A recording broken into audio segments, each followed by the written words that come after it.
para sair, ele está no Prelo, tá? E ele é parte da minha pesquisa, da pesquisa que eu realizo atualmente, que é a minha pesquisa de pós-doutorado. Então, eu vou começar falando um pouquinho sobre essa pesquisa de pós-doutorado, para contextualizar um pouco vocês. E aqui no slide eu não coloquei o texto na íntegra, mas somente algumas notas de rodapé, ou seja, alguns esclarecimentos mais específicos, mais pontuais acerca da pesquisa que eu venho realizando, tá? Bem como as citações dos contos, os quais eu me proponho a fazer uma breve leitura na noite de hoje, ok? Desde já, deixo todos vocês bastante à vontade para, ao final, fazerem as perguntas, trazerem as questões, para que nós possamos ter um debate bastante produtivo acerca dessa escritora tão representativa na nossa literatura, que é a Clarice Lispector, né? Bom, então a minha apresentação ela é intitulada A Representação da Mulher Velha em Contos de Clarice Lispector.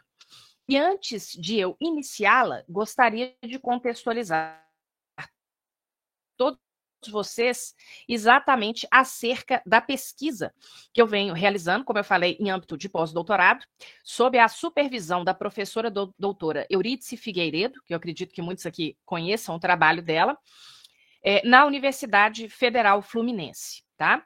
Então, eu gostaria de falar rapidamente sobre isso, né? Sobre esse contexto, para vocês entenderem que a minha fala sobre a Clarice Lispector, ela também está dentro deste contexto, né?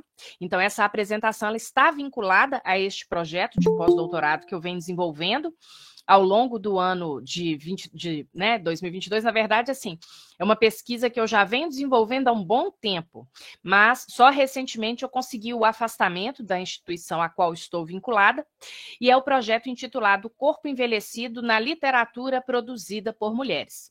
E o meu objetivo nesta pesquisa, gente, é investigar as representações de mulheres velhas na literatura produzida por mulheres a partir dos anos de 1950 até a contemporaneidade. Então, vocês vejam que o recorte ele é bastante extenso, né? E ele se propõe, eu me proponho nesta pesquisa, a observar as diferenças e as especificidades com as quais este corpo envelhecido vem sendo retratado nesta produção, que como nós teremos oportunidade hoje de já perceber a partir da própria obra da Clarice Lispector, é um enfoque bastante diferenciado no que se refere à literatura tout-court, como nós sabemos, uma literatura de bases epistemológicas bastante que se propõe, né, a uma suposta literatura neutra, mas cujas bases são muito bem demarcadas ao longo da nossa história literária, como nós sabemos, né? Então, a maior parte dos autores, por exemplo, são do gênero masculino, residentes no eixo literário Rio de Janeiro, São Paulo, né? Trazem representações nada múltiplas no que se refere às representações femininas. Então, vou passar rapidamente por isso aqui, né? Nós observamos a partir de outras pesquisas, inclusive realizadas por outros pesquisadores, como, por exemplo, a professora a pesquisa da professora Regina Dalcastan e toda a sua equipe de estudantes na Universidade de Brasília, uma pesquisa que se estende já há vários anos, que vai fazer esse mapeamento dos romances produzidos nas grandes editoras, né, dos anos, se não me engano, do final dos anos 1980, 1990, até mais recentemente. No ano passado, ela publicou o último recorte dessa pesquisa, e aí, por meio desta pesquisa e de outras que lhes são familiares, né, a gente consegue perceber que é muito bem definido, muito bem demarcado quem é esse autor na literatura brasileira e quais são as representações dominantes que aparecem nessas produções literárias, tá? E aí, no que se refere à minha pesquisa especificamente, né, sempre me chamou a atenção esse aspecto, há algum tempo, há uns 4 ou 5 anos já me chama a atenção esse aspecto que é justamente o aspecto do envelhecimento. Como nós sabemos, né, é um tema tabu na nossa sociedade, basta nós olharmos ao nosso redor. O que inicialmente poderíamos até considerar um paradoxo, não é mesmo? Porque a nossa sociedade, a sociedade brasileira, ela passa por um processo de envelhecimento, de alteração na sua pirâmide etária considerável. E pesquisadores da área de ciências sociais, de gerontologia, apontam, inclusive, que nos próximos 20 anos esse processo irá se acentuar ainda mais. Ou seja, a parcela da população dita velha ou de terceira idade, daqui a pouco eu vou comentar um pouco essa questão dos termos também, para se referir a esta parcela da população. Então, esta parcela da população, ela vem crescendo na nossa sociedade, né? Mas, ao mesmo tempo, a gente observa que no que se refere à luta e à busca por direitos, a nossa sociedade ainda necessita caminhar muito. E no que se refere mais ainda às representações culturais desta parcela da sociedade, sejam essas representações na literatura, no cinema, nas novelas, a gente observa que são representações ainda muito pouco múltiplas, né? Por assim dizer, isso quando elas acontecem, na verdade, né? Porque a gente quase não vê personagens velhas na televisão, por exemplo, né?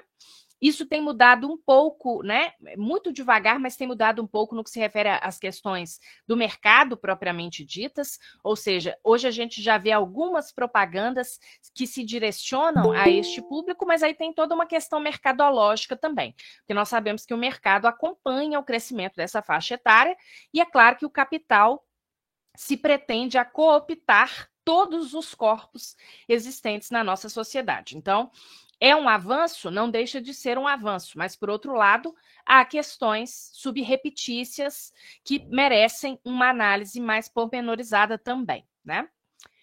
E essas diferenças, né? E essa segregação social, melhor dizendo, que, como eu disse, se reflete nas representações culturais dessa parcela da população, é uma segregação que apresenta nuances diferenciadas no que se refere à representação de homens velhos e de mulheres velhas, tá? Então, muitas vezes, nós citamos aqui as novelas, o homem velho, muitas vezes, ele é retratado ou ele é representado sob a pecha da experiência, por exemplo, da maturidade, né? Ou seja, sob um signo positivo. Ao passo que a mulher velha, especificamente, muitas vezes é retratada como aquele corpo à margem da sociedade ou em determinadas posições muito estereotipadas, como é o caso, por exemplo, das avós. E hoje as ciências sociais já têm até um termo cunhado, né? Para se referir a estas representações, que diz respeito à avosidade, o fenômeno da avosidade, ou seja, aquelas mulheres que envelhecem e a própria sociedade tem uma expectativa de que elas vão cumprir a sua última função social, por assim dizer, que seria justamente a função de avós profissionais. A literatura brasileira já vem retratando isso mais contemporaneamente. Haja vista, por exemplo, o romance de Maria Valéria Rezende, intitulado 40 Dias, em que a personagem principal do romance justamente se debate interiormente, né, com uma situação ligada a isso, né? A filha tem uma expectativa de que ela se torne avó dos filhos, ou seja, a avó profissional, ou seja, a função de cuidadora, né? A primeira cuidadora, a cuidadora principal daquela prole, né? Então, enquanto as mulheres estão nesse lugar de representação, e aí vem uma série de outros adjetivos, né, gente, junto com isso. Por exemplo, a questão da sexualidade, então, essa sexualidade que não existe, né, como se a sexualidade não existisse mais nessa faixa etária. Aí isso está ligado à questão das funções que a sociedade espera das mulheres, como, por exemplo, a função de doméstica e principalmente a função de mãe. Então, há uma questão ligada aí à maternidade muito forte, e isso também está ligado às representações dos corpos, porque a partir do momento que aquele corpo feminino, ele não se presta mais a ser um corpo que vai dar alguma coisa para a sociedade, então ele não é mão de obra, ele não alimenta o mercado, ele não é um objeto erótico, que se presta ao desejo masculino, e ele também não pode mais ser mãe. Então, o que eu faço com esse corpo? Esse corpo, ele vira um objeto de descarte. Por isso que aqui no slide eu coloquei como último tópico essa questão do capitalismo ligado à juventude e à tecnologia, que é uma questão que a gente já não vai ver na Clarice Lispector, né? Esses contos que nós vamos, com os quais nós iremos trabalhar na noite de hoje. São contos ali dos anos 1960, né? São 3 contos, um de 1960, o outro de 64 e o outro que saiu no livro da Clarice de 74, que é a Via Crucis do Corpo. Então, essa questão da tecnologia ali naquele momento ainda não é tão presente, poderíamos dizer. Mas nós sabemos que hoje em dia é uma questão que faz com que boa parte da população velha seja colocada à margem. Então, o fato de não saber, muitas vezes, lidar muito com o smartphone, com o computador, com a internet, com as mídias sociais, tudo isso está ligado a este corpo que é colocado nesse lugar de descarte. Então, nas representações mais contemporâneas acerca desse aspecto do envelhecimento, a gente já percebe que as escritoras também têm trazido essa variável da tecnologia para a discussão, tá? Bom, então os objetivos da minha pesquisa dentro aí do meu pós-doutorado, né? Dentre eles, eu tenho como objetivos investigar contos e romances de autoria feminina, como eu falei com vocês, publicados no Brasil, especificamente, a partir dos anos 50, 60 até os dias de hoje, né? Que tenham como mote, ou seja, né, que tragam representações centrais no que se refere a esse envelhecimento das mulheres, estudar as transformações ocorridas no modo como a velhice é vista socialmente ao longo do tempo, mediante justamente essas transformações tecnológicas e mediante as próprias relações sociais, né? Porque os tempos eles vão mudando. A sociedade hoje tem um processo de aceleramento muito grande também, do qual a própria tecnologia faz parte, e ao mesmo tempo uma aceleração das relações, né? Uma fugacidade maior. Então, essa população mais velha também tem uma certa dificuldade, né? Assim, as pessoas que têm ou que são colocadas nesse lugar de limitadas em relação a acompanhar esse processo de aceleração, elas também são colocadas nesse lugar subalterno, né? Apontar como o envelhecimento constitui-se como uma injunção social ao corpo feminino, ou seja, uma barreira, né?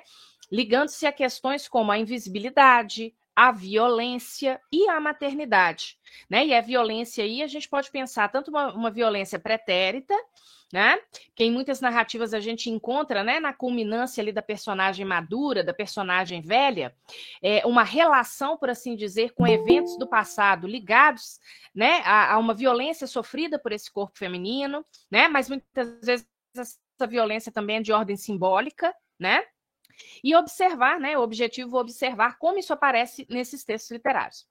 Pesquisar narrativas que apresentam uma perspectiva da velhice, aí mais contemporaneamente, sob o enfoque da superação e da valorização da vida, de modo subversivo, em alguma medida, observando-se ainda a faixa etária das escritoras, porque tudo isso reverbera nas produções, né? Se a escritora ela nasceu numa determinada década, e o que social, historicamente, ela vivenciou, ela vai acoplar aquilo, mesmo que implicitamente, na sua narrativa.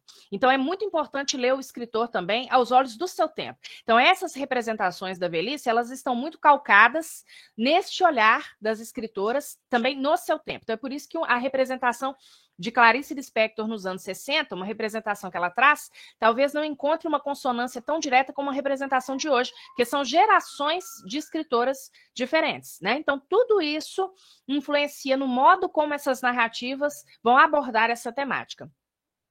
Traçar um diálogo entre a literatura e outros campos do conhecimento, que também estudam o processo do envelhecimento, como a antropologia, a história, a filosofia, a fim de verificar como se estabelece esse diálogo, bem como pontos de concordância ou de dissonância entre essas áreas, no que tange a essa perspectiva, e, por fim, contribuir para a ampliação dos estudos literários de gênero no Brasil, por meio da apresentação de um panorama crítico-reflexivo dessa produção, porque praticamente não há pesquisas sobre isso, tá? Na literatura, de fôlego, eu não conheço nenhuma, né? Há estudos esparsos, contribuições em anais de congressos, né? Mas falta realmente uma contribuição, uma leitura de fôlego no que se refere a esse tema, a fim de que novas perspectivas possam ser perscrutadas por futuros pesquisadores. Então, esses seriam 5 objetivos da minha pesquisa de pós-doutorado.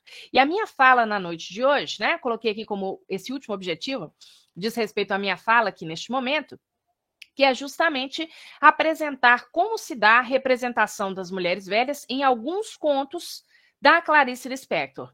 E eu escolhi 3. No finalzinho, eu vou só deixar um gostinho para vocês de um quarto, que eu não tive tempo ainda de desenvolver, ou não tive tempo de desenvolver para esta fala, mas que é um conto bastante interessante também, sobre o qual eu já tive a oportunidade de falar, de trabalhar e abordar em outros momentos.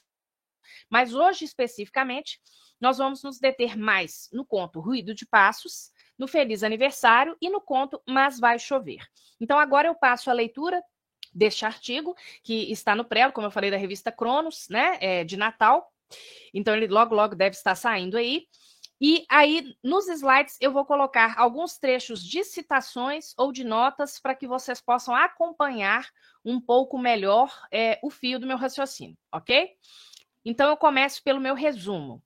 O objetivo deste trabalho é apresentar como se dá, então, a representação das mulheres velhas nestes contos.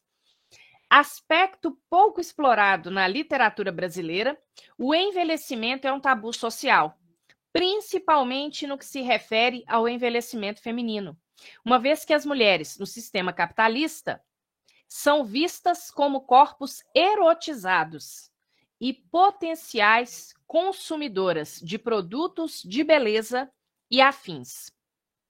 Já nos anos 1950, Clarice Lispector debruçou-se sobre o tema, em Contos e Crônicas, e o olhar da escritora aponta para o lugar comum da solidão em meio às relações sociais e também nos relacionamentos interpessoais, já que a mulher velha ocupa um lugar de menos-valia social, inclusive no que diz respeito ao modo como a sua sexualidade é vista. Tendo parte de sua literatura calcada numa crítica às relações familiares patriarcais, como na coletânea Os Laços de Família, Lispector evidencia como o envelhecimento feminino é um topos a reiterar a falência deste modelo, ou seja, do modelo patriarcal. Desse modo, os contos da escritora demonstram o fato de a velhice ser uma construção social e cultural, e não apenas um fator biológico, como bem destacou Simone de Beauvoir em seu clássico A Velhice. E aí, o primeiro tópico que eu gostaria de trabalhar com vocês na noite de hoje é como a crítica leu a obra de Clarice Lispector. Mas é claro que aqui eu vou passar de forma bastante panorâmica, porque, como nós todos aqui já sabemos, a crítica sobre a obra da Clarice Lispector ela é bastante vasta, né? E os enfoques sobre os quais esta obra já foi lida também são muito variados. Então, eu destaco aqui, gente, por isso que eu estou dizendo que é uma visão panorâmica, tá? Porque eu destaco aqui alguns momentos dessa produção, ou alguns momentos, né? Que vão reiterar determinados posicionamentos da crítica em relação à obra de Clarice Lispector, tá? Então, assim, a crítica sempre chamou atenção, ou chamou a atenção majoritariamente para certos aspectos, mais para certos aspectos, por exemplo, do que para outros, né? Ou em determinadas épocas, houve uma ênfase em certos recursos, e hoje, né? Nós sabemos que do ano passado para cá nós temos inúmeras obras sendo lançadas para tratar de Clarice Lispector, e o que essa nova crítica vem trazendo, mas vou colocar isso de uma forma realmente mais panorâmica, tá? Muitos são os trabalhos acerca da obra de Clarice Lispector. Diversos também são os enfoques, as leituras que perpassam sua obra, sobretudo as de caráter filosófico. De Benedito Nunes até estudos recentes, e aqui eu faço uma nota, né? Porque o Benedito Nunes, como nós sabemos, é um dos leitores mais proeminentes no que se refere à obra de Clarice Lispector. Então, deste autor, destacam-se, dentre outros, O Mundo de Clarice Lispector, publicado em 1966 e com alterações em 69 na obra O Dorso do Tigre, né? Pouca gente sabe que ele foi publicado antes, né? Porque O Dorso do Tigre é a obra que é mais conhecida. E publicou também Uma Leitura de Clarice Lispector, em 73, incluído também posteriormente na obra O Drama da Linguagem, uma leitura de Clarice Lispector, já em 89, mas que também é bastante conhecido, né? O Drama da Linguagem é uma das referências maiores também. Então, de Benedito Nunes até estudos recentes, como aqueles que vieram à luz por ocasião do centenário de nascimento da escritora, né? Então, no centenário de nascimento da escritora, nós já temos outras obras, né? Essas que eu mencionei aí anteriormente. Então, é o caso da coletânea organizada, por exemplo, pelo Júlio Diniz, Quanto ao Futuro, Clarice, que tem textos de diversos especialistas, como Evandro Nascimento, Florência Garamunho, Beatriz Damasceno, a própria Nádia, né, Gottlieb, que também nós sabemos uma grande referência nos estudos claricianos, Silviano Santiago, Verônica Stiger, dentre outros. E a obra conta ainda com uma seção de depoimentos bastante interessante acerca da obra de Clarice, né? Pela Marina Colassante, Nélida Pinhon e também pela Maria Bethânia. Então, de Benedito Nunes até estas obras, muito se tem discutido sobre o nojo, a alegria, as experiências existencialistas em sua obra, bem como os famosos momentos epifânicos por parte de suas personagens, ou momentos em que, cito o Benedito Nunes, a tensão conflitiva se declara subitamente e estabelece uma ruptura do personagem com o mundo. Ainda que a recepção crítica do primeiro romance da escritora, que é Perto do Coração Selvagem, de 1944, mostre a estupefação com a qual ela foi recebida no meio literário, com o decorrer do tempo, suas inovações e qualidades literárias foram sedimentadas. E, sobretudo, a partir dos anos 1970, inicia-se um boom de estudos acadêmicos sobre a obra da autora.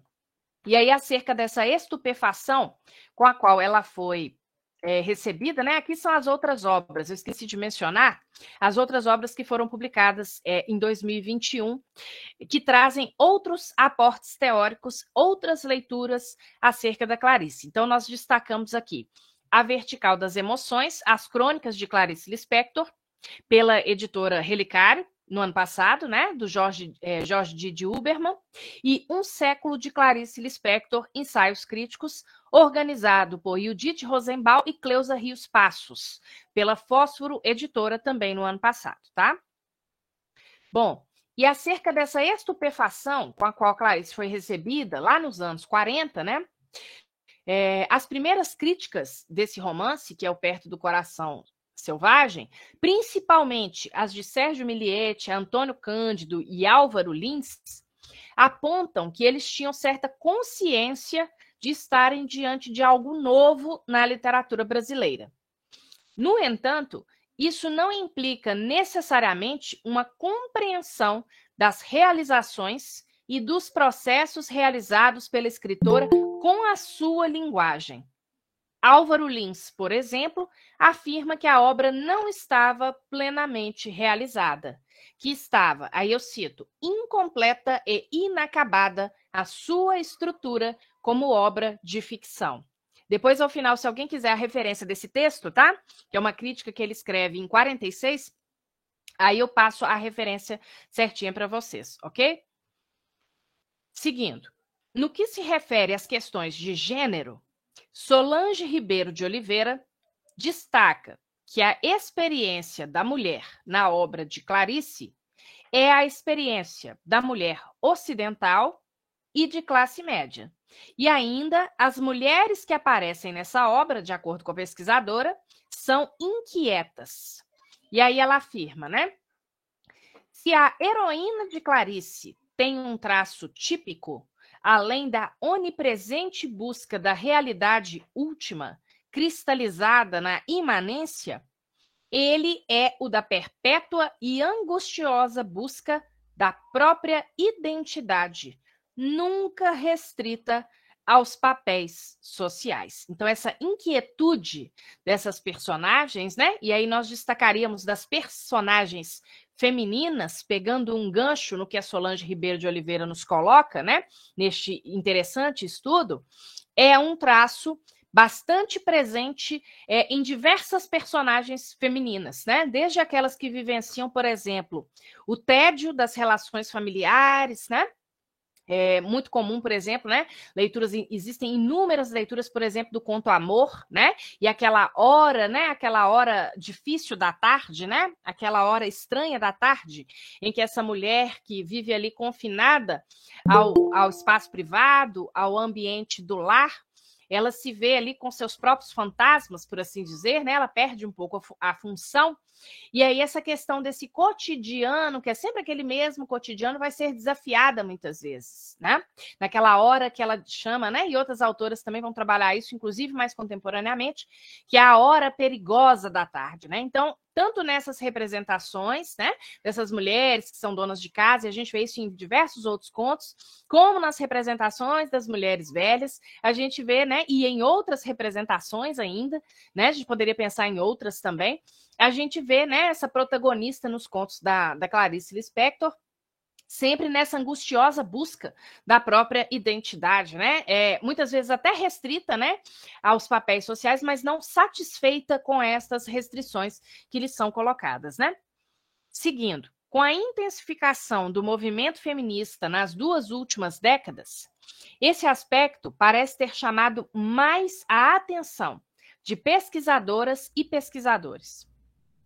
A imbricação entre questões de gênero e relações familiares também é aspecto a ser destacado, como se lê, por exemplo, em artigo de Nádia Batella Gottlieb, publicado originalmente em 1994, intitulado Os Difíceis Laços de Família. Apesar de, como o próprio título indica, o texto concentrar-se na tessitura das relações familiares, muitas vezes impessoais ou meramente formais, cumprindo o ritual das aparências sociais, a autora investiga personagens femininas que são mães em 3 contos da escritora. Então, neste artigo, a Nádia vai investigar os contos Amor, Os Laços de Família e Feliz Aniversário. No que se refere ao primeiro conto, ou seja, ao conto Amor, Gottlieb destaca a dubiedade a que a personagem se vê colocada a partir do estar ou não estar com a família. Aí eu cito a Nádia. A da domesticação pela obediência à lei e à ordem, e, ao contrário, a da desobediência, com o ingresso no mundo do caos e do acaso ahistórico. Fim de citação. Quanto ao segundo conto, Os Laços de Família, destaca-se a linhagem materna e sua herança, ao partir de um incômodo, de um mal-estar no início do conto, entre mãe e filha, que não sabiam o que se dizer, até o segundo momento da narrativa, em que a filha, que também já é mãe, foge, aí eu cito novamente a Nádia, dos limites impostos pela figura paterna.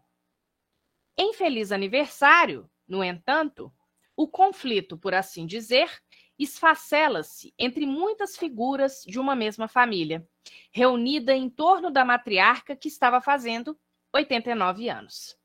E, finalmente, chegamos ao que nos interessa neste trabalho: a construção de mulheres velhas em alguns contos de Clarice Lispector. E aqui eu faço uma parte, como eu disse que eu ia fazer no início, acerca desse termo, né?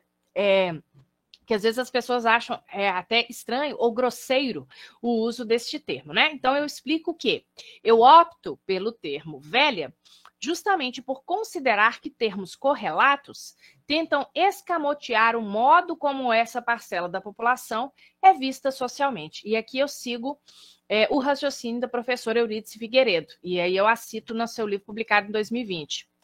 Para ocultar o horror que a palavra provoca, nossa sociedade criou eufemismos para designar a velhice, terceira idade e até suprema ironia, melhor idade, quando se sabe que ninguém em sã consciência pensa isso.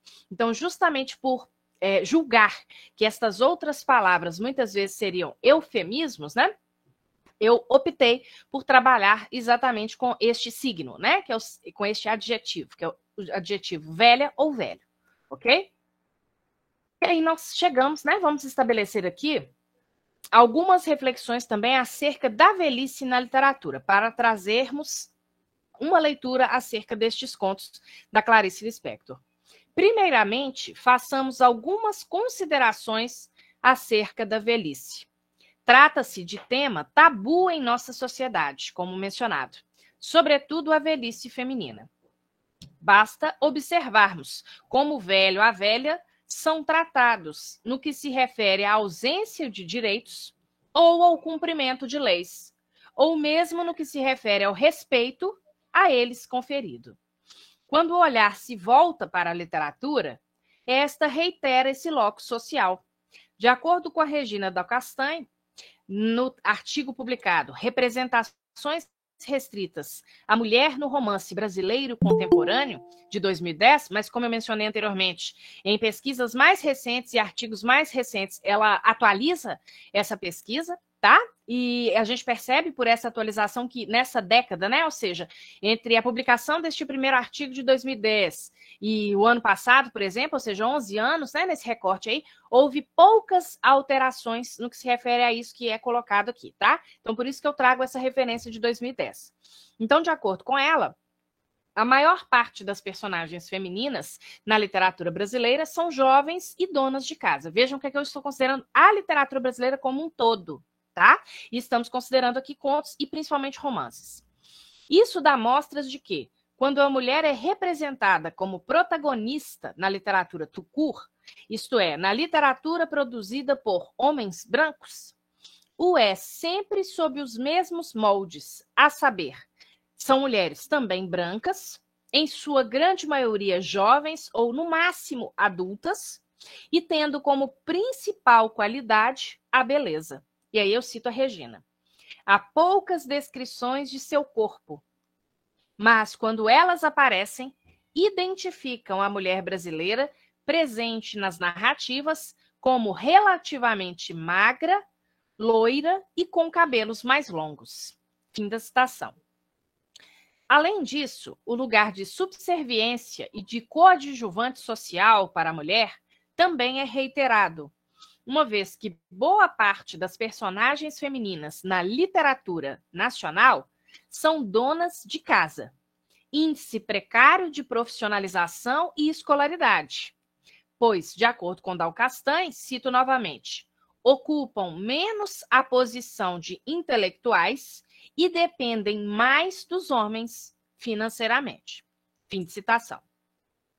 No que se refere à autoria feminina, as escritoras representam as mulheres em faixas etárias mais variáveis, o que se reflete também em experiências de vida mais complexas. Nos contos de Lispector selecionados para este trabalho, tal complexidade se faz visível, ainda que a nota dominante nas representações de mulheres velhas seja o abandono ou a solidão.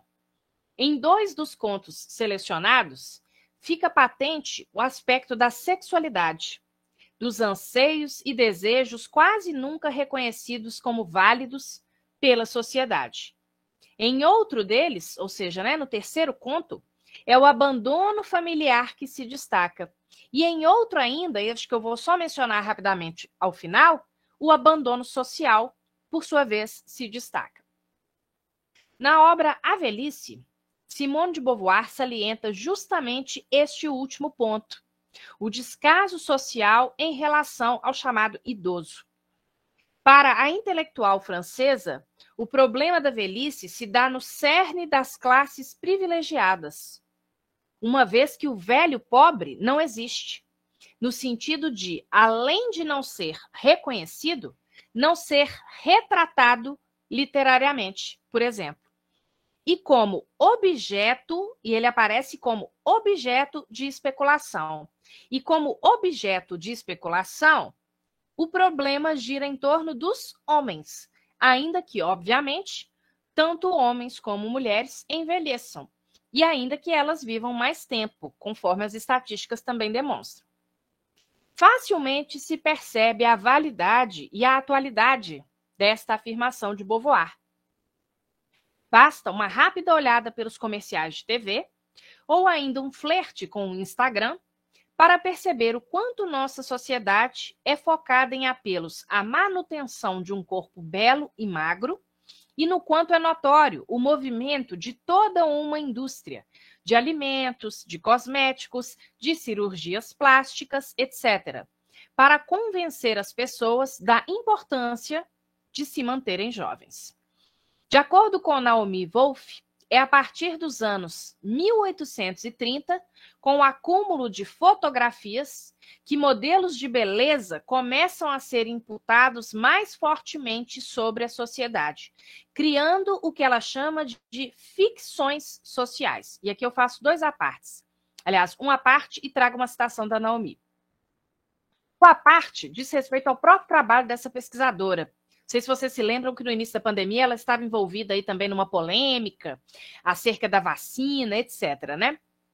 Então, em alguns momentos ela aparece assim envolvida em algumas polêmicas, mas eu trago o trabalho dela, né? E aqui eu me justifico, né? O porquê disso. Então, ainda que o trabalho dela apresente, né, limitações tanto históricas quanto contextuais, e aqui eu me refiro ao livro dela, né, gente, que é o Mito da Beleza, tá? Então, este livro, né, ainda que ele não tenha, não foi ele que esteve envolvido na polêmica, né, a qual ela estava envolvida recentemente, né, que foi essa polêmica da vacina, mas eu quis dizer assim, que ela também é uma figura, às vezes, contraditória em alguns momentos. Mas no que se refere à obra O Mito da Beleza, né, a obra dela também apresenta algumas limitações, tá? Tanto históricas quanto contextuais, pois a obra foi publicada em 1991, e mais importante para nós na contemporaneidade, né? A limitação mais expressiva. É uma obra que não leva em conta especificidades no que se refere às mulheres, né? Então, a obra dela toma as mulheres como um grupo único e coeso. E hoje nós já sabemos que os feminismos são múltiplos, né? Então, por exemplo, as especificidades entre a realidade das mulheres brancas, das mulheres negras, não aparecem, não reverbera na obra dela. Outra coisa, a obra dela é muito focada em determinados contextos, né? Então, a questão é muito ligada aos Estados Unidos, a uma realidade das mulheres nos Estados Unidos, em alguns momentos, comparativamente com as mulheres europeias também, né? Quando ela vai situar alguns eventos históricos, como o evento da Segunda Guerra Mundial, por exemplo, etc. Então, quer dizer, ele tem um recorte, né? Que a gente lendo a partir de hoje, ele é um recorte muito específico e limitado realmente, né? Mas por que eu trago essa obra como referência, né? Porque, apesar de todas essas limitações, a obra apresenta a forma como o sistema capitalista atualiza os seus padrões para manter o status quo e continuar subjugando as mulheres. Então, esse ponto no livro dela é bastante importante, né? Porque ela vai mostrar como que, historicamente, vejam, né? A citação que eu vou trazer aqui na sequência é essa citação em que ela vai mostrando, né? Como que a chegada das primeiras tecnologias, ainda no século XIX, né? Vai imputando um padrão de beleza na sociedade. E depois ela vai mostrar isso no pós-Segunda Guerra Mundial. Depois ela vai trazer a questão da mística feminina, né? Que, como nós sabemos, foi trabalhada pela Beth Friedan, né? E a questão daquela mulher dona de casa, né? E uma série de propagandas e de produtos destinados àquela mulher de dentro de casa. Depois ela vai mostrar que essa mulher, em algum momento, ela vai para o mercado de trabalho. Então, tem a questão da profissionalização, e aí o mercado se atualiza.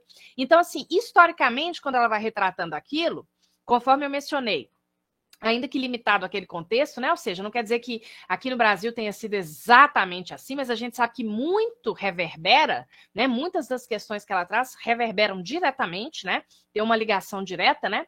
Então, em decorrência disso, né? Do fato de ela mostrar isso, me parece que é uma obra válida nesse sentido, né? Então, ela empreende uma discussão relevante que nos permite agregar elementos de análise ao que aqui nós trazemos neste momento, tá? E aí eu trago uma citação dela.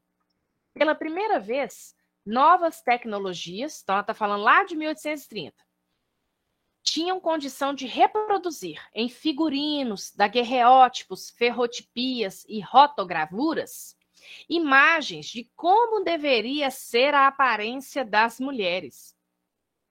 Anúncios com imagens de belas mulheres apareceram pela primeira vez em meados do século. E aí a gente vai ver a questão da indústria, né? De como que a indústria ela vai se aperfeiçoando em conjunto aí com a chegada posteriormente de novas tecnologias e como que isso vai influenciar essa questão, né, dos padrões que vão sendo introjetados pelas mulheres como sendo aqueles padrões ideais a serem seguidos, né? Sigo no texto. Sobretudo após a Segunda Guerra Mundial, os discursos em voga direcionavam-se para a importância de as mulheres abandonarem o trabalho fabril a fim de auxiliarem os homens que voltavam da guerra e a fim de reorganizar o espaço familiar e doméstico. Desse modo, o sistema apropriou-se da divisão tradicional de papéis para alimentar o consumo feminino, como forma de perpetuar o controle social. Já que a mulher permanecia circunscrita ao espaço doméstico, recorria-se enfaticamente à divulgação e à venda de produtos para o lar. No entanto, com o fim da chamada mística feminina, a partir, sobretudo, dos anos de 1960, o mercado publicitário percebeu que as antigas donas de casa adentravam o mercado de trabalho nos Estados Unidos e começou a bombardeá-las com propagandas que incentivavam o consumo de bens que lhes assegurassem a beleza física e a elegância. Bandeiras apregoadas como fundamentais para o êxito pessoal e profissional. Daí a venda de produtos de fácil consumo e logística, como os batons, um tipo de neurose portátil, nas palavras da Naomi Wolf. Ela fala que a neurose portátil, por conta do tamanho do batom, né? Porque o batom a gente pode carregar na bolsa, né? Então, ela chama o aparato, né?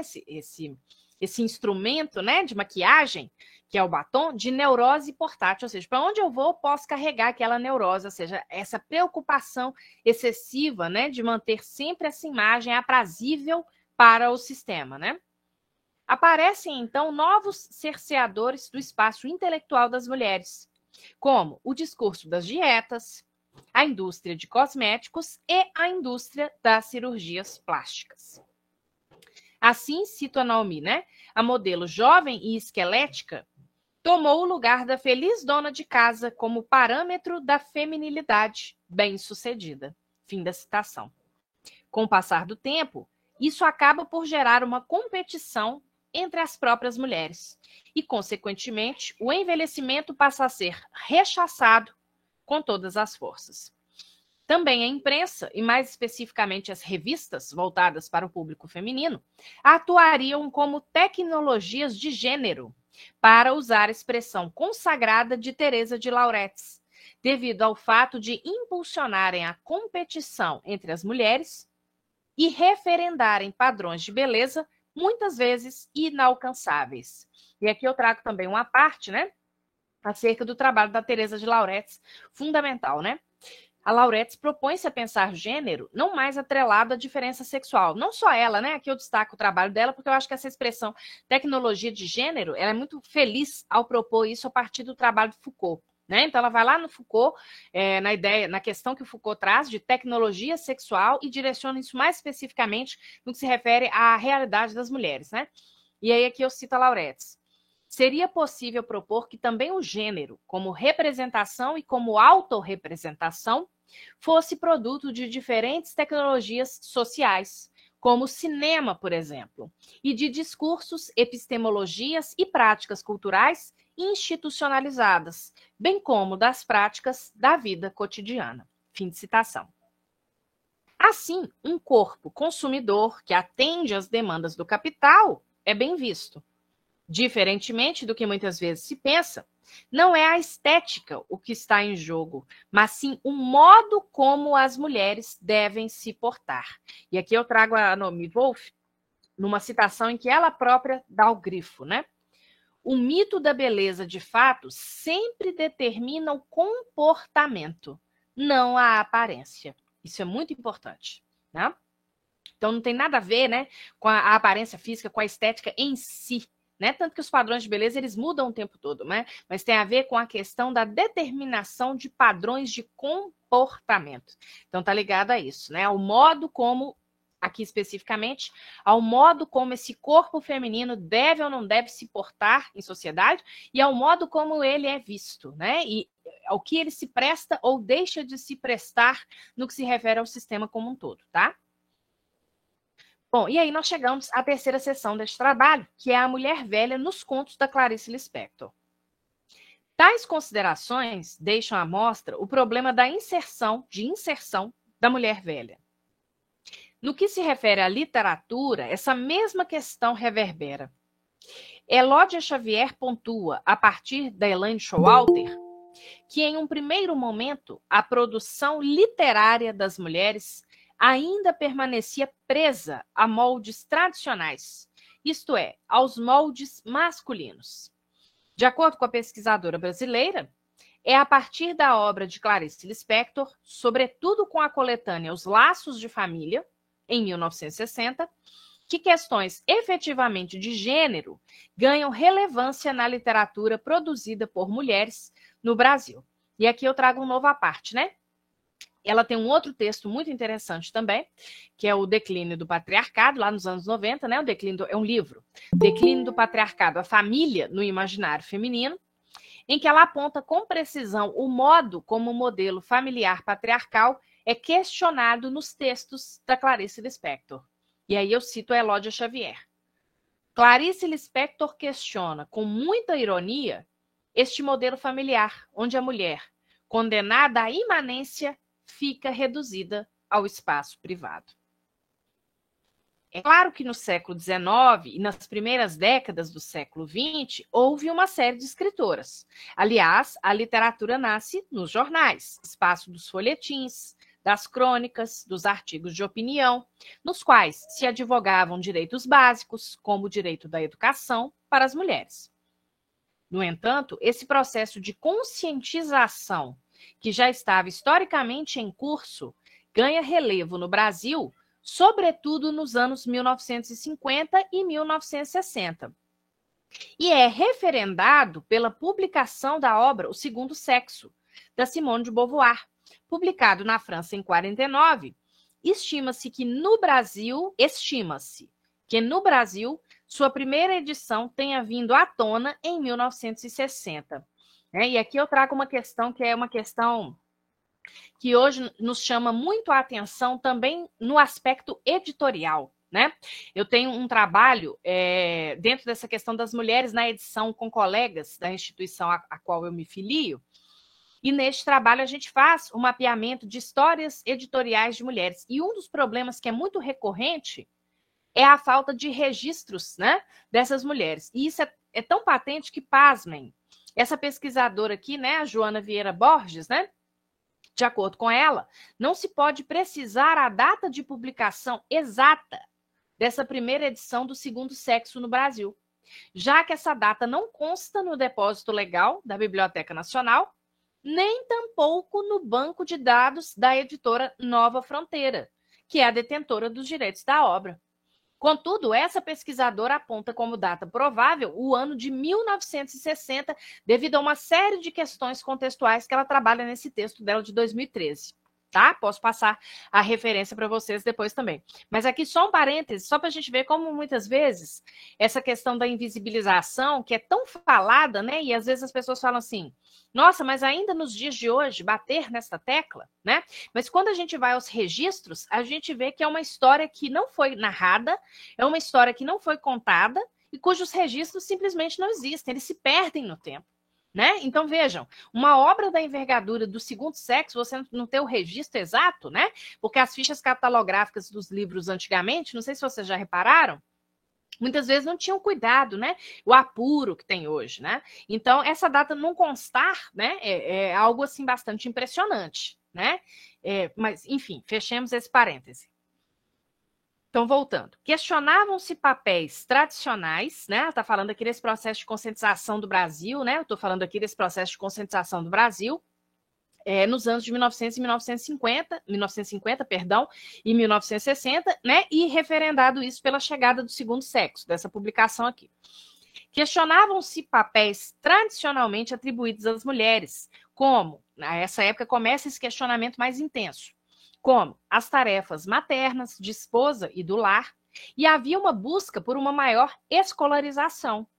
As mulheres começavam a ingressar em carreiras acadêmicas e também por outras ocupações no mercado de trabalho. Na literatura, também reverberavam os ecos dessas mudanças.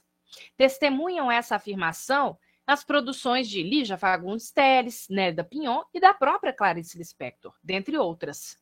O tédio e a frustração femininas em uma sociedade rigidamente estruturada, por exemplo, começam a ser destacados, uma vez que uma das tônicas da literatura produzida por mulheres nesse período é justamente o questionamento à estrutura familiar patriarcal.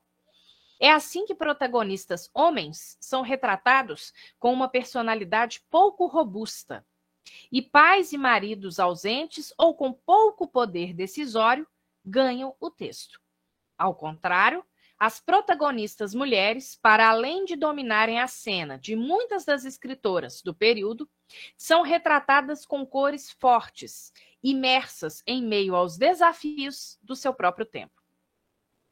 Luiz Lopes já destacara em sua obra que a solidão, assim como o esquecimento, é elemento estruturante na obra de Clarice Lispector, de modo congruente com o que assevera boa parte da crítica. Ele destaca algumas personagens de Lispector, como Martim e GH, para quem a solidão atua como, cito, uma força plástica que pode ajudar o homem na construção de si mesmo, no encontro consigo e na afirmação da vida. À medida que essas personagens se afastam do ordinário e dos outros, podem ter um embate consigo mesmas, com o lado menos vulgar de si mesmas. Fim de citação. No que se refere às protagonistas dos contos em xeque, nesta apresentação, no entanto, ao invés de a solidão proporcionar esse autodescobrimento, ela parece reiterar o lugar de menos-valia ocupado socialmente pela mulher velha. Passemos aos contos. O tema da velhice feminina neles reverbera, mesmo quando as protagonistas não são mulheres velhas. É o caso do conto Os Laços de Família, já mencionado.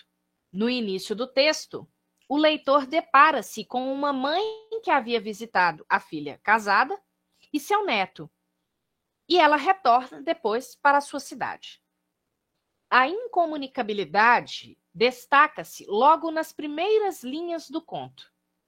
Mãe e filha não sabem o que dizer à despedida, ou mesmo como se portar após o solavanco sofrido no táxi, o que jogou o corpo de uma contra o da outra. E aí eu cito o conto. Catarina olhava a mãe, e a mãe olhava a filha. E também a Catarina aconteceram um desastre? Seus olhos piscaram surpreendidos, ela ajeitava depressa as malas, a bolsa, procurando o mais rapidamente possível remediar a catástrofe.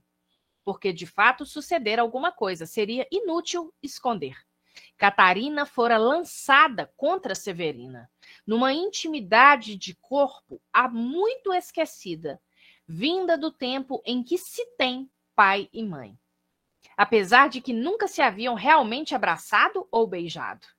Mas depois do choque no táxi e depois de se ajeitarem, não tinham o que falar. Por que não chegavam logo à estação? Severina é uma mulher velha e já é avó. Mas neste conto o foco não é esse, e sim as conturbadas relações familiares, já que os sentimentos existentes entre as personagens são dúbios. Cito novamente o conto. Ninguém mais pode te amar senão eu, pensou a mulher, rindo pelos olhos.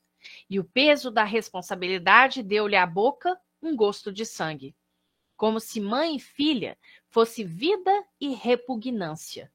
Não se podia dizer que amava sua mãe. Sua mãe lhe doía, era isso. Fim da citação. Laços que jamais podem ser quebrados, estes de mãe e filha, ainda que atração e repulsa sejam faces de uma mesma moeda. Nas palavras de Xavier, o caráter institucional da família impede um autêntico relacionamento. As normas sociais são as responsáveis pela distorção dos laços afetivos. Já em Feliz Aniversário, o motivo central gira em torno de uma mulher velha, aí sim o protagonismo do tema.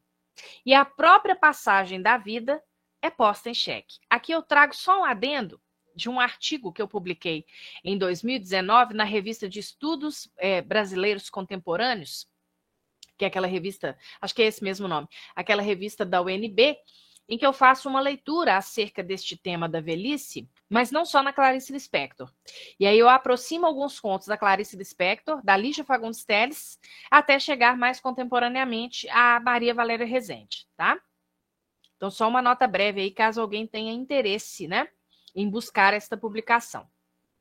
Então, já em Feliz Aniversário, o motivo central gira em torno de uma mulher velha, e a própria passagem da vida é posta em xeque.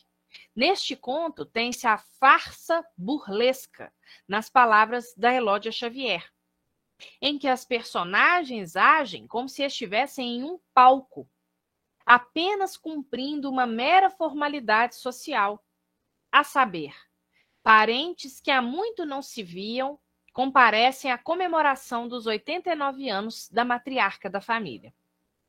A desumanização da protagonista é fato a ser assinalado, pois parecia um bibelô, um objeto a ornamentar a própria festa, numa angústia muda, conforme descrito no início do conto. Era posta à cabeceira. Tratava-se de uma velha grande, magra, imponente e morena. Parecia oca. Cristiane Felipe Cortes aponta as dificuldades que as personagens de Clarice Lispector têm para se comunicar. Eu cito o trabalho da Cristiane. Essa dificuldade possui dimensões diferentes, que variam desde a tagarelice despropositada até a mudez nauseabunda. Tal afirmação parece encaixar-se perfeitamente no conto em questão. O quase total emudecimento da personagem central é contraponto à tagarelice da família. Como não se viam há um bom tempo, cumprimentavam-se em balbúrdia e, animados, comiam os primeiros sanduíches de presunto, cito o conto, mais como prova de animação que por apetite. E, aspas, a velha não se manifestava, frase repetida ao longo do conto, destaca a impassibilidade da protagonista, até o momento em que é cantado parabéns. E pela voz do narrador, é possível perceber o que se passa no interior da personagem. Cito o conto. E de súbito a velha pegou na faca. E sem hesitação, como se hesitando um momento ela toda caísse para a frente, deu a primeira talhada com punho de assassina. Como se, ainda citando o conto, como se a primeira pá de terra tivesse sido lançada, numa figuração da morte da própria família, o bolo é então distribuído. E, na sequência, a velha reflete sobre a debilidade dos membros daquele grupo familiar, o que culmina numa cusparada no chão que deixa Zilda, a filha com quem vivia, morta de vergonha. Tal gesto certamente seria interpretado pela família como falta de educação da velha, mas uma leitura atenta permite perceber que se trata, na verdade, da revolta escamoteada ao longo do conto, de todo um processo de invisibilidade vivido pela protagonista. Em um relance, somente Cordélia percebe a verdade. A de que, se não tivesse coragem suficiente para romper com os laços que aprendiam aquele sistema, estaria condenada àquele mesmo desfecho.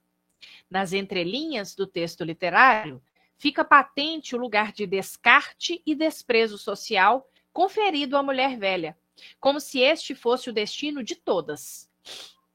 Após cumprirem a função materna e não tendo mais nenhuma serventia para o sistema, restariam o desprezo e o abandono afetivo, numa espera passiva pela morte. É interessante notar que, ao retratar a velhice feminina sob enfoques variados, Clarice Lispector parece pôr em relevo o aspecto da solidão.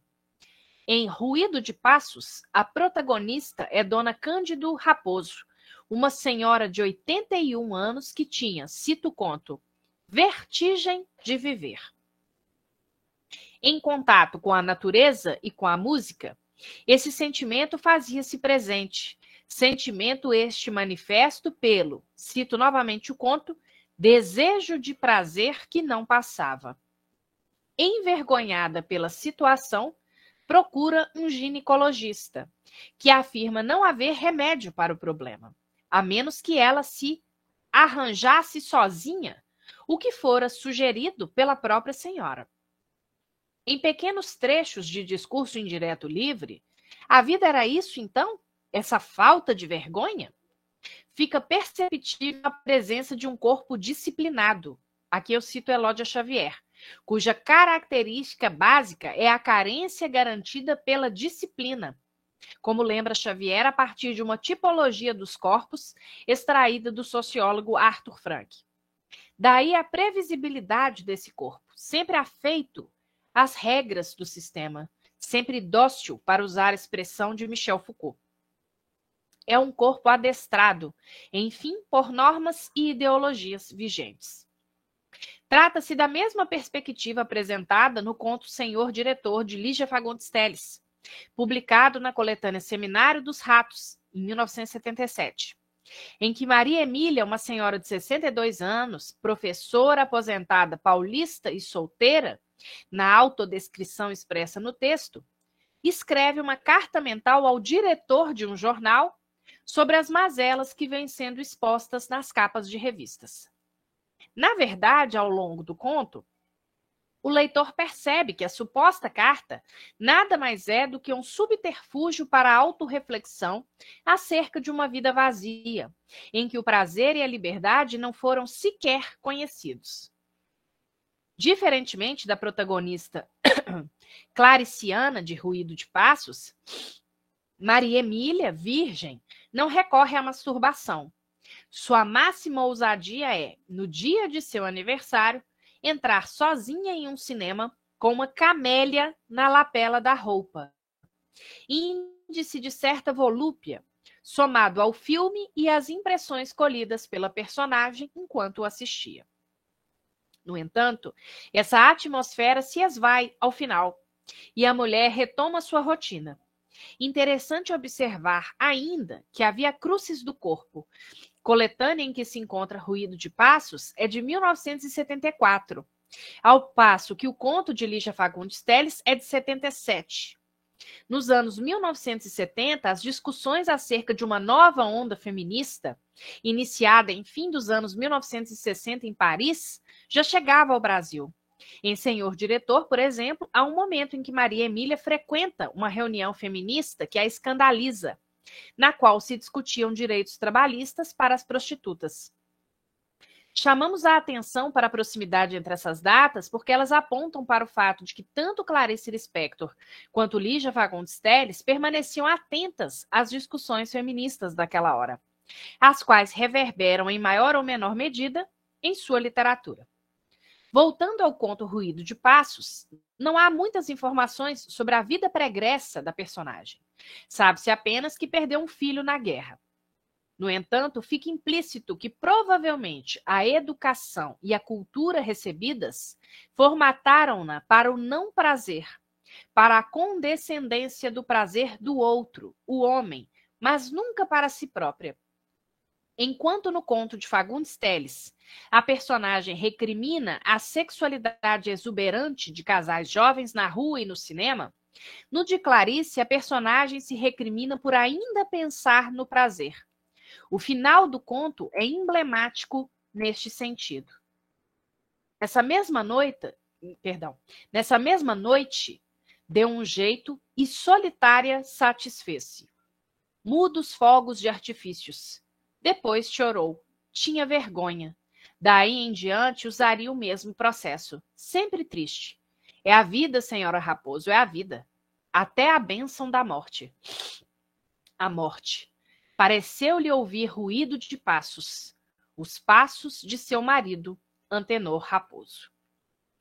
a expressão muda os fogos de artifício, seguida do choro da personagem, destaca seu sentimento de culpa, pois para ela o autoprazer era um sentimento proibido. Daí a tristeza que se seguia ao ato. Além disso, forte indício da violência simbólica sistêmica a qual as mulheres são submetidas é o fato de ela ouvir os passos do marido. Fica claro que o prazer é interditado pelas amarras do sistema patriarcal, para o qual o corpo feminino deve se prestar somente para o prazer alheio. Enfoque diferente do de Lispector aparece num conto mais contemporâneo, de outra escritora, que é a Cláudia Lage, o conto intitulado Uma Alegria, publicado em coletânea organizada por Luiz Rufato, intitulada 25 Mulheres que estão fazendo a nova literatura brasileira, em 2004. O conto de Lage também enfoca a masturbação por parte de uma mulher velha. Porém, apesar de cerceamentos religiosos passarem pela cabeça da protagonista, ela não consegue mais parar de se masturbar. Ela que vivia em um longo casamento sem orgasmo. Interessante destacar também que a autodescoberta ressignifica seu matrimônio, pois, passada a estupefação inicial do marido ao descobrir o ato proibido por parte da esposa, ele volta a procurá-la e ambos finalmente sentem-se realizados. O texto, escrito nos anos 2000, dá mostras de que o modo como a velhice feminina vem sendo retratado ao longo das décadas modifica-se. Não mais solidão, abandono e ausência de prazer, ainda que esses pontos sejam abordados contemporaneamente pelas escritoras, mas também a possibilidade de novas descobertas e, sobretudo, da redescoberta do prazer. E esse ponto da redescoberta do prazer é explorado por uma outra escritora contemporânea, que é a Alê Motto, que tem um livro bem interessante de minicontos, publicado em 2020 pela editora Reformatório, intitulado Velhos. Tá? Isso está em consonância com a mudança de perspectiva sobre o tema e ainda com o aumento da longevidade da população brasileira. É interessante a gente pensar nessa mudança de enfoque, né? E aqui eu trago um outro exemplo que está lá na Lígia Fagundes Telles, de um conto, né? Ou melhor, de uma coletânea publicada nos anos 70, né? Que é a coletânea antes do Baile Verde, em que há um conto, apenas um saxofone, no qual a protagonista, Luisiana, ela tem 44 anos e 5 meses, conforme a gente lê nas primeiras linhas do conto, né? É um conto em primeira pessoa. E ela se sente velha com a cidade, de 44 anos e 5 meses. E hoje uma mulher nessa faixa etária é considerada muitas vezes jovem, né? Então há uma mudança de perspectiva, de expectativa de vida, etc. Voltando ao conto de Lispector, apesar de atingido o prazer físico, a personagem parece encarar o ato como algo pouco digno, e ainda parece assombrada pela lembrança do marido já falecido. Daí o título, Ruído de Passos.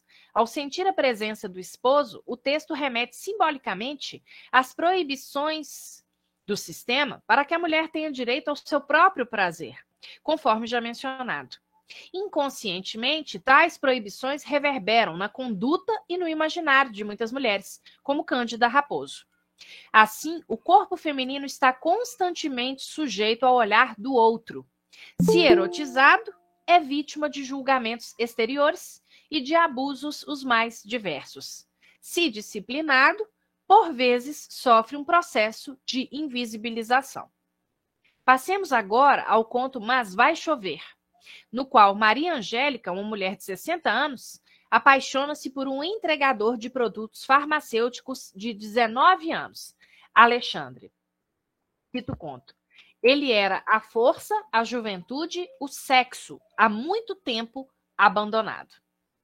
Ela, então, começa a empreender estratégias para seduzi-lo, desde frases que sugeriam que ela era uma mulher livre, passando por um kimono transparente que deixava entrever a marca da calcinha, até finalmente oferecer-lhe um carro, caso ele dormisse com ela.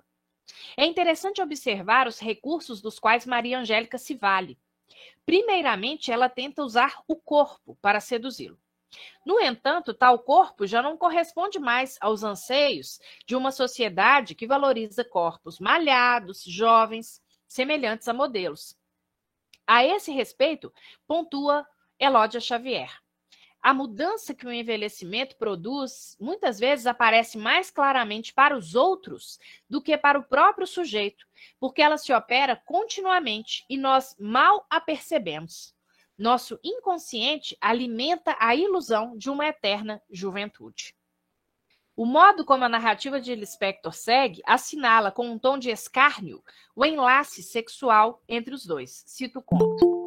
O que se passou em seguida foi horrível. Não é necessário saber. Maria Angélica, oh meu Deus, tenha piedade de mim, me perdoe por ter que escrever isto. Maria Angélica dava gritinhos na hora do amor. E Alexandre, tendo que suportar com nojo, com revolta, transformou-se num rebelado para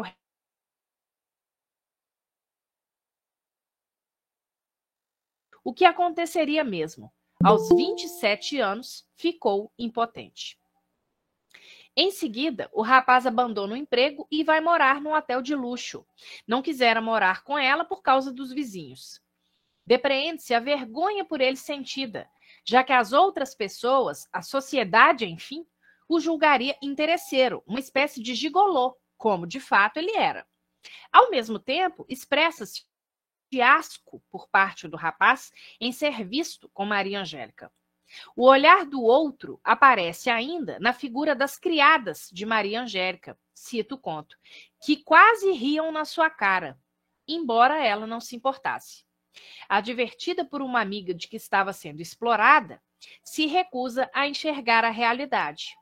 Há uma ironia fina que percorre todo o conto, quando o rapaz some alguns dias e volta com um presente. Cito o conto. Trouxe-lhe de presente uma lata de goiabada cascão. Ela foi comer e quebrou um dente. Teve que ir ao dentista para pôr um dente falso. E a vida corria. As contas aumentavam. Alexandre exigente. Maria Angélica aflita. Quando fez 61 anos de idade, ele não apareceu. Ela ficou sozinha diante do bolo de aniversário. Ao final, fica claro o papel de prostituição a que o rapaz se submetera, quando ele dá um ultimato para que ela conseguisse uma soma grande de dinheiro, mesmo que para isso tivesse de se desfazer do apartamento, pois, caso contrário, ele não se submeteria mais às sem-vergonhices dela. Interessante observar que, inconscientemente, a própria mulher julgava-se incapaz de seduzi-lo pelos métodos naturais, conforme as tentativas expressas no início do conto. Dessa forma, ela busca comprá-lo, ainda que ele demonstre de que, mesmo assim, em algum momento, irá abandoná-la. Ela se submete a tais migalhas por acreditar que esse seria o único modo de realização sexual àquele momento.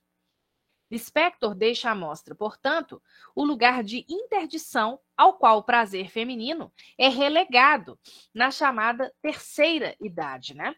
E aqui eu ponho uma nota que a interdição da sexualidade também aparece em um conto do livro Onde Estivestes de Noite, que é o conto As Maniganças de Dona Frosina. Vejamos a descrição da personagem, né?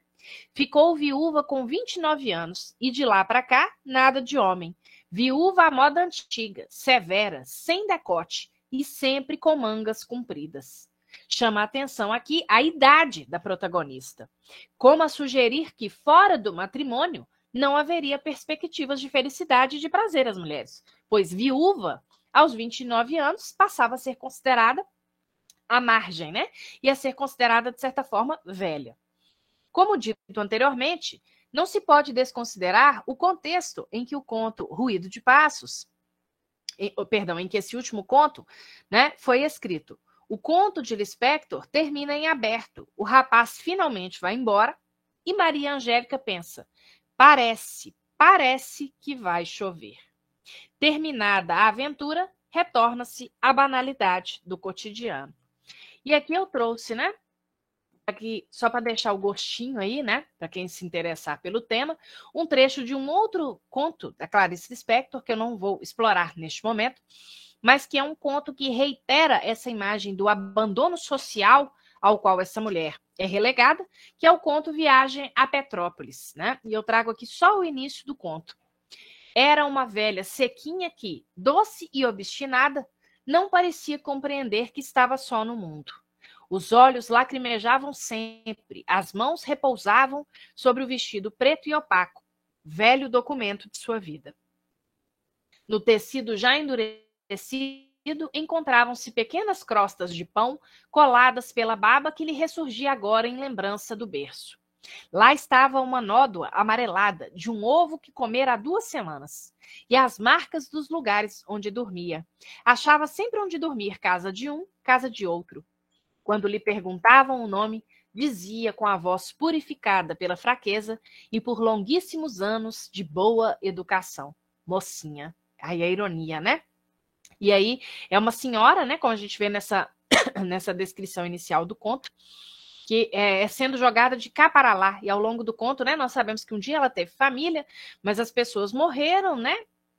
E ela acaba se mudando também de cidade, aí vai parar numa casa, depois vai parar em outra, como se fosse realmente um objeto, né? E o modo como a velhice é retratada também nesse conto é uma forma irônica, como a gente viu aí, mas é uma forma também muito dura, né? Quando nós vemos, por exemplo, o desenlace do conto, né, que é a morte dessa personagem. Então, é uma forma seca, né, o modo como a Clarice também vai trabalhar essa questão nesse conto, tá? Então, finalizando, gente, como se procurou demonstrar, Clarice Lispector já tocava em pontos espinhosos no que se refere à velhice feminina, como o fato de as mulheres continuarem tendo ânsia de prazer, ainda que isso não fosse considerado natural. De lá para cá, muito se passou, as demandas feministas evidenciaram-se e o corpo está hoje no cerne das discussões. A partir daí, indaga-se: o que a sociedade espera da mulher velha? Que ela permaneça em casa tricotando, que desempenhe papéis de avó? Mulheres que fogem a esse estereótipo ainda são vistas como fora da normalidade. Mas a literatura tem trazido representações mais múltiplas nesse sentido, de modo a acompanhar também a chegada de novos tempos, ainda que muito tenha de ser desconstruído. Eu agradeço aí a paciência, a atenção de vocês e me coloco à disposição aí para as questões, tá?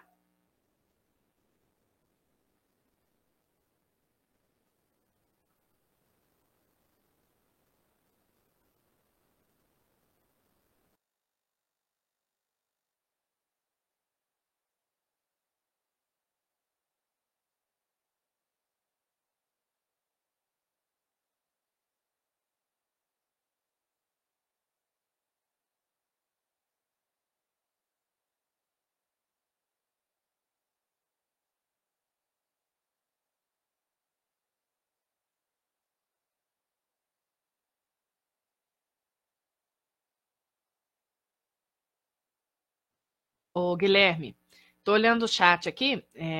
Obrigada, pessoal, pelos comentários. Tem uma questão aqui. A Aline perguntou: a professora utilizou um termo para se referir à literatura produzida por homens brancos. Alguém sabe qual é literatura tucur, mas é no sentido de literatura canônica, sabe, ô Aline? Eu vou colocar aqui no chat. Um termo estrangeiro, né? Mas ela quer dizer literatura canônica, tá? E aí, a partir disso, né, é que eu reflito acerca do fato de que essa literatura canônica é produzida majoritariamente, né, por homens brancos, né? No caso da brasileira especificamente, residentes em determinadas regiões, né, geográficas. Os dados editoriais nos mostram isso, tá? Então, a literatura tucura é isso, essa literatura canônica, tá?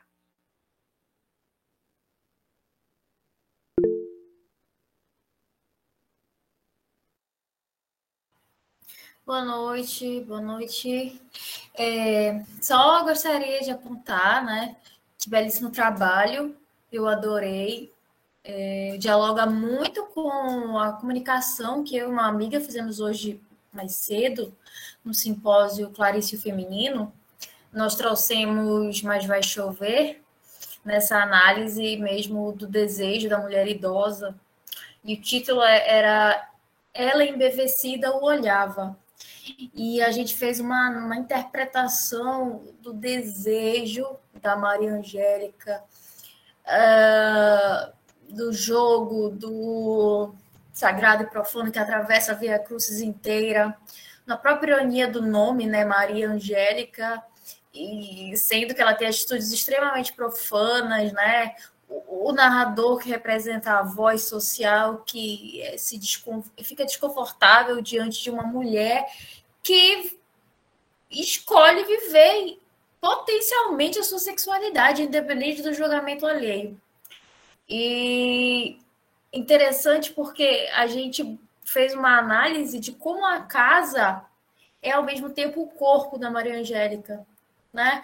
Quando ela convida ele no início do texto, entre, né? Venha conhecer o meu apartamento, eu estou viúva. É um convite para, desculpa se pode parecer um pouco forte aqui para quem está ouvindo, mas me penetre, entre, me conheça, né? Olha, eu tenho condições e eu estou livre para você. Então, quando ele bate a porta, né, ao final do conto e vai embora, ela sente a dor da porta bater, porque a solidão da casa é a solidão do corpo dela, né? Quando ele passa tempos longe, que ele vai viajar com uma moça jovem, ela fica enclausurada dentro de casa, não come, não sai. É a solidão, é o corpo, é a casa, né? Nessa troca de eu te dou isso aqui, você me dá isso aqui. Glenda, que bela leitura, viu? Depois, se você puder disponibilizar o trabalho, né? Eu não tive a oportunidade de ver a sua apresentação, mas eu gostaria muito, né? Você chamou a atenção aí para alguns aspectos fundamentais, né? Porque em outras produções da Clarice a gente vê isso também, né? Essa questão dessa leitura desse corpo que é casa, né? E no caso da sexualidade isso fica muito patente, né? Você destacou outros aspectos aí que são importantíssimos no conto, né? Como o próprio nome da personagem, a gente viu nesse último, né? Que é o Viagem a Petrópolis, ela brinca muito com isso em alguns momentos, né? Então, a personagem se chama Margarida, mas ela é chamada por todos e conhecida por todos como Mocinha, né? Então, assim, esses nomes, né, que sempre trazem algum outro tipo de informação ou né, camuflam determinadas ironias que ficarão mais evidentes ao longo da narrativa, né? Mas que bom, que interessante que dialogou com o seu trabalho. E depois, né, se você puder, né, me falar aí se vocês publicaram alguma coisa nesse sentido, né? Eu gostaria, que vai ser muito enriquecedor para mim também, tá?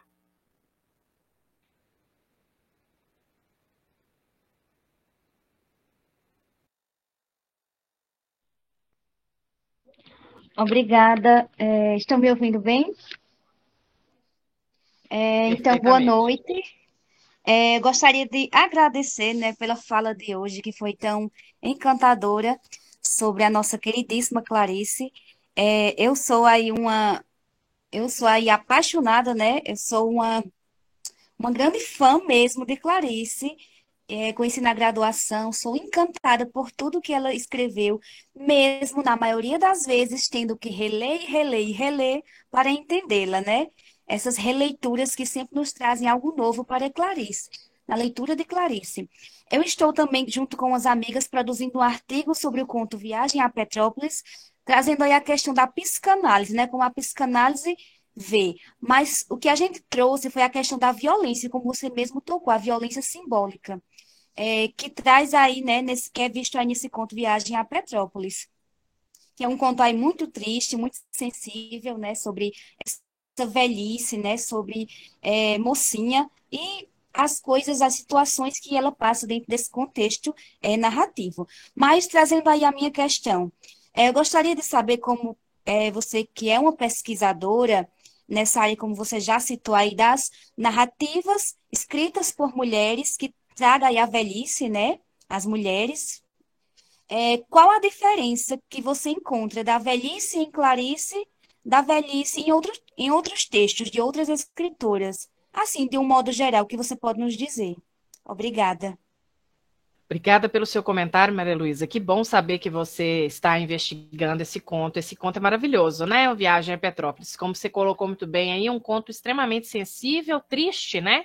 Mas eu acho que ao mesmo tempo ele traz um pouco dessa secura, que em alguns momentos é muito típica da Clarice Lispector também, né? E é muito bom saber que esse conto é capaz de gerar, né, sempre novas leituras, né?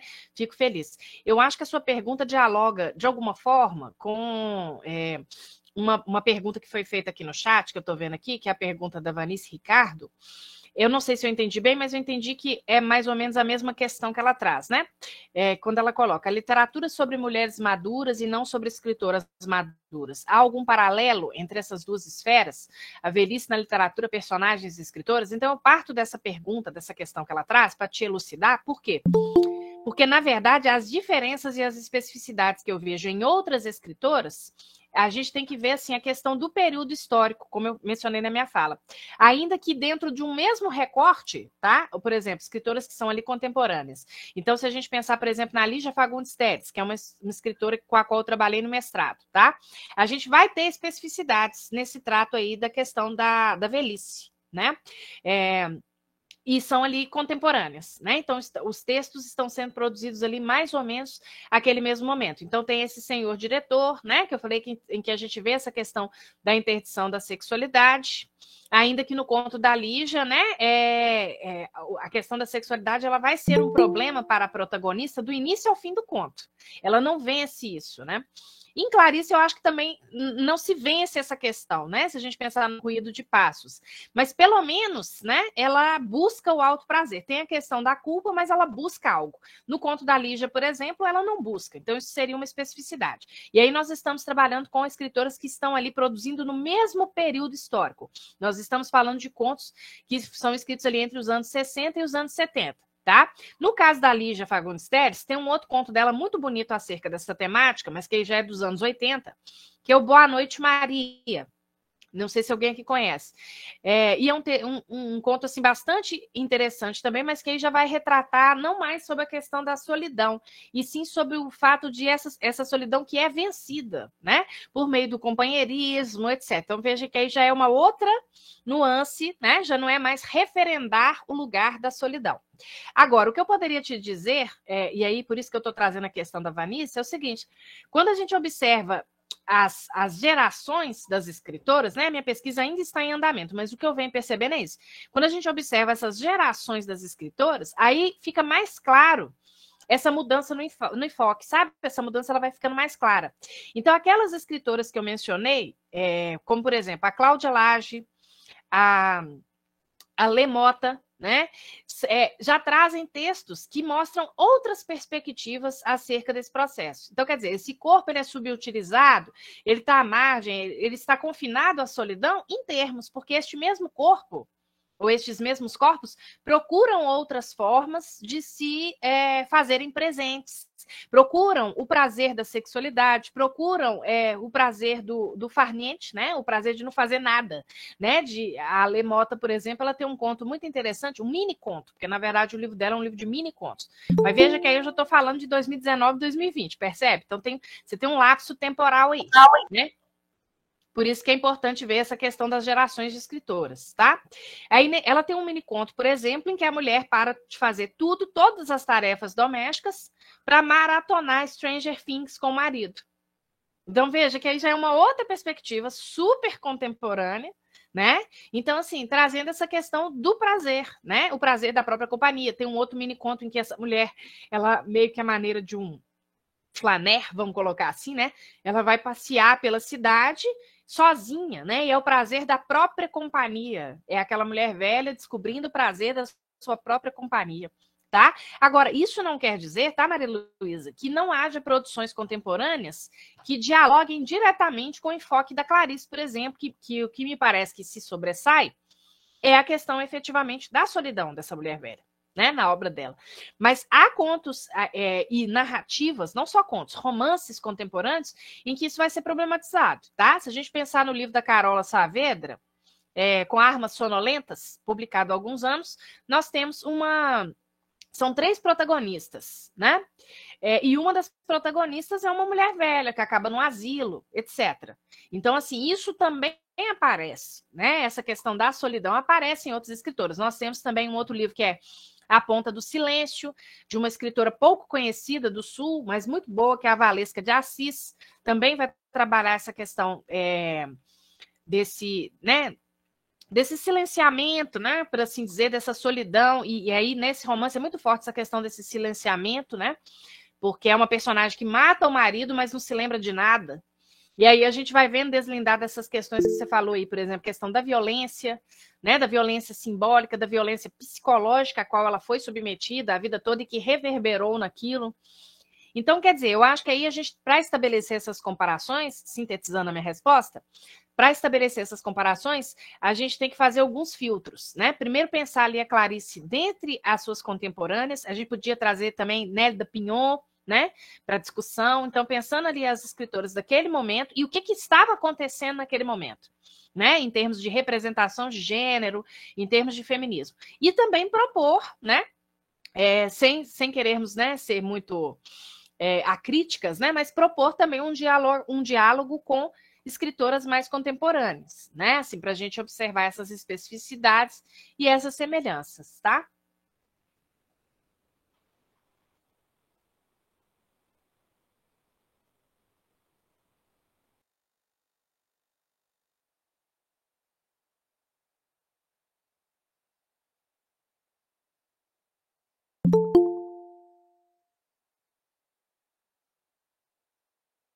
Exatamente, bem lembrado.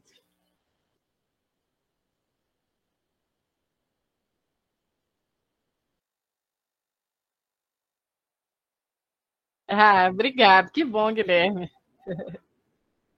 Fico feliz.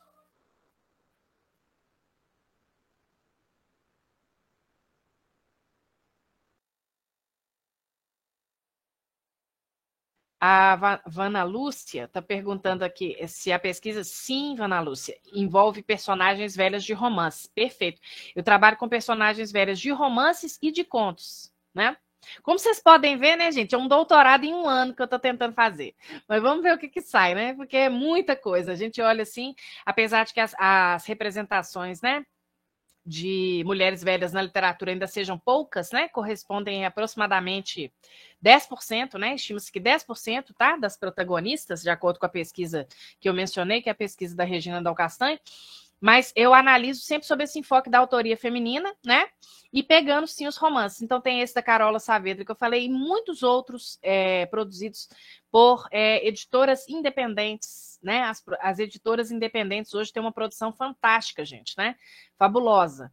E eu sei também de alguns romances que acabaram de sair, que parece que tocam nessas temáticas também, né? O romance novo aí publicado pela Companhia das Letras, da Juliana Leite. Eu não li ainda, mas com certeza vai entrar também, tá? Ela está perguntando aqui, né? Por exemplo, a Vitória de A Maçã no Escuro, sim, né? Também vai entrar. Ela pergunta: são só personagens urbanos? Olha, até então, nas minhas pesquisas, eu só detectei personagens urbanos, né?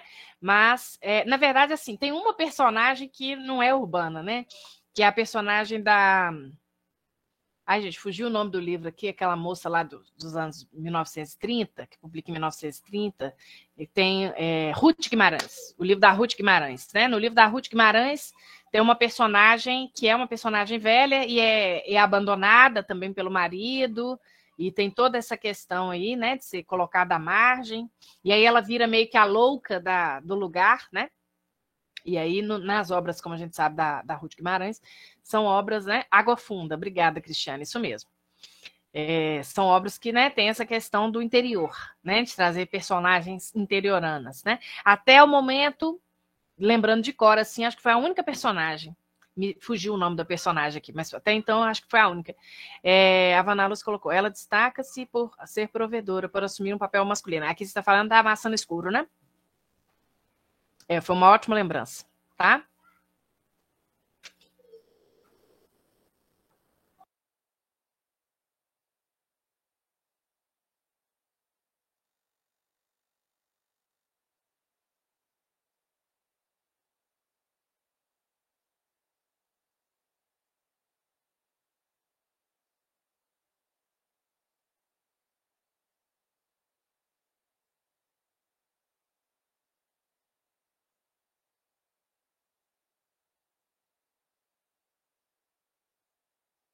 Não, não, Guilherme, só reiterar aí novamente os meus agradecimentos, tá? Esse convite foi muito bom estar aqui com vocês hoje, podendo dividir um pouquinho da minha pesquisa, né? E espero que possamos estar juntos aí em novas oportunidades, tá? Muito obrigada, pessoal, pela paciência aí, pelos comentários, viu?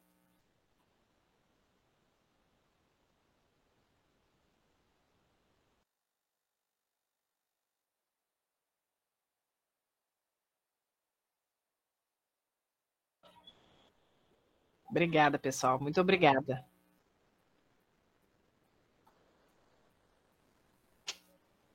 Então, tchau, pessoal. Até uma próxima. Guilherme, muito obrigada, viu? Qualquer coisa, só me acionar por e-mail aí, tá bom? Até mais, gente. Tchau, tchau.